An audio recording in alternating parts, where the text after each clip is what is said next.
Hello and welcome to The Big Fight. This is a sad week, a week in which terror returned once again to India. India, of course, one of the countries which has perhaps seen more terrorist attacks than just about any other country over the last 20 or 30 years. I guess the question we have to ask ourselves is whether we've learnt any of the lessons from the past. Are we better prepared now to deal with terror? And also some of the events that have taken place in the recent past, such as the hanging of Afzal Guru, does that make India more or less likely to be seeing terror attacks in the next few months? And we have a great panel to take us through all of these various issues. It gives me great pleasure to welcome Mr. Vivek Kaju, former Indian ambassador to Afghanistan, really well versed in all the happenings in this entire region. We have with us Murari Pratap, who's advocate and is a general secretary and a legal advisor to the All India Anti-Terrorist Front. It's great to have you with us. Mr. Jaidev Ranade, as former additional secretary at the Cabinet Secretariat, has done a lot to try and deal with the terror menace before it actually comes onto our shores. And a large number of panelists joining us from outside. Prakash Javadekar, spokesperson of the BJP. It's great to have you with us, sir. And from Hyderabad, Mr. Abid Rasool Khan, who's general secretary and spokesperson of the Andhra Pradesh Congress Committee. Thank you for being with us as well. Joining us from Srinagar, Sajjad Lone, chairman of the People's Conference.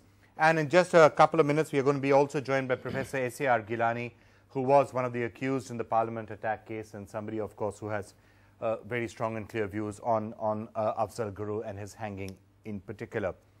Mr. Khan, can I just start with you actually there in Hyderabad?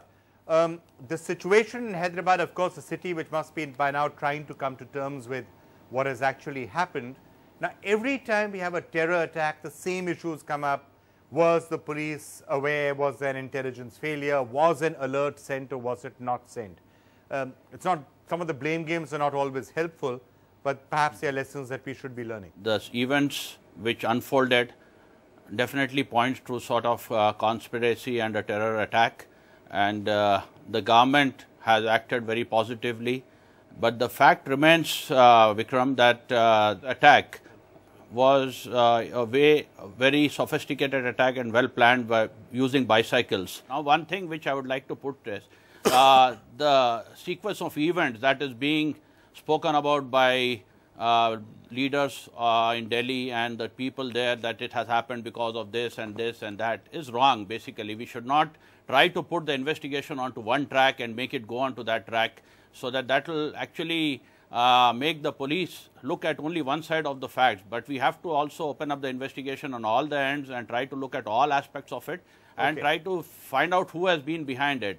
So on this issue, I would like to request the national leadership as well as the opposition not to spell out the sequence of events in such a way that the investigation leads to one particular... Allow the investigation to proceed. Prakash Javadekar, yes. Every time there's been an attack, and God knows we've seen too many attacks in India, some of the same themes keep coming up. How are we going to respond? Are we prepared? How should we respond to alerts? All of these questions keep coming back and back and back, and it sometimes seems as if we don't always learn our lessons. As rightly pointed out by many in debates, that USA had definitely the worst of terror attack on the World Trade Center. But after that, they improved and revamped their whole system to such an extent that no new attack could happen. And when there are any efforts, even on New York Times Square, they caught the culprit from the flight itself, which was on the way for takeoff. So they can, so if the nation wants, it can. It is the lack of political will what is really the problem in India. Overall, Mr. Kaju, do you agree with what he said? Now, of course, it has to be said that we are in this neighborhood. America is insulated by a couple of oceans, and it's rather far away, whereas we are right here, right next to some of the hubs of terrorism. But are there lessons that we could have learned from what the Americans have done or anybody else has done? The American experience is only of limited value to us. We don't simply have the resources or the sophistication that the Americans have at their disposal, and we should recognize. But that doesn't mean that we shouldn't focus on certain areas to combat terrorism within the country. But my interest is, as you've said, about our neighborhood.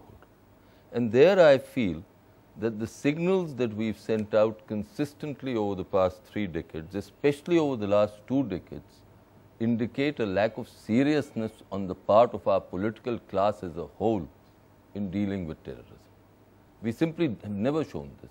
We flip-flopped. You take our Pakistan policy, for instance. We sometimes say we will not tolerate terrorism at all costs. Then we start a dialogue. We interrupt a dialogue. What do we want? If you sent out mixed signals, the inevitable result of those mixed signals is that no one takes you seriously. And they think that life in India is cheap and you can bleed India. That is the real crucial problem. The moment we sent out, we believe ourselves that every life in India is precious and we will not accept the loss of any life to terrorism. And if there is national will and political will to back it, it is my fervent belief that we will have more efficacious ways of resolving terrorism. So no flip-flops, and the specific steps is something which I want to ask you. But let me just ask both the politicians on the panel whether they agree with what you said. Prakash Javadekar? I'm on Defense Committee also and privy to the real scenario what we are into. The whole Pakistan border management, I salute our soldiers, but the way Pakistan is doing, has dug tunnel, has done everything to encourage infiltration into India, terrorist camp at 42 places in POK, and the Mender sector where 2 soldiers were beheaded is really a chosen spot for such activities. Okay. And under worst weather conditions and under fire and under many pretexts, they are able to send those terrorists. One, their attitude, their willing. They blame their non-state actors, but their non-state actors are more prominent than the political leaders on the street of Rawalpindi and Karachi and Islamabad. So this is what is actually happening all over. And Pakistan politics depends upon that anti-India rhetoric. We have made an historical mistake as far as in Shimla, we decided only that we will solve the bilaterally the Kashmir issue. Why go back to all the way to Shimla? There have been lots of flip-flops, I think, is the point that Mr. Kajju is making even in the last 10 to 15 years. Mr. Khan, let me just ask you first. No, that is his opinion. Okay. Mr. Khan, let me get you in on that. We are working on a policy which has got a long-term plan, and basically as the world requires today that the neighbors should live in peace and harmony, our party also wishes that, and the public also wishes that it happens. But there is definitely a very strong opinion, and our party is also very committed that we will fight terrorism to its logical end. But when we talk of terrorism, this terrorism is not only cross-border. Terrorism is also within the subcontinent with different shapes and different modules and different organizations. So the whole policy should be to curb terrorism, and for that we need very strong laws. We need NTCP, we need different police networking system for which the opposition needs to cooperate with the government, and they need to sit down together and work out laws which are going to safeguard the Indians and the citizens. That is what is required, along with a very strong policy against Pakistan, which I agree.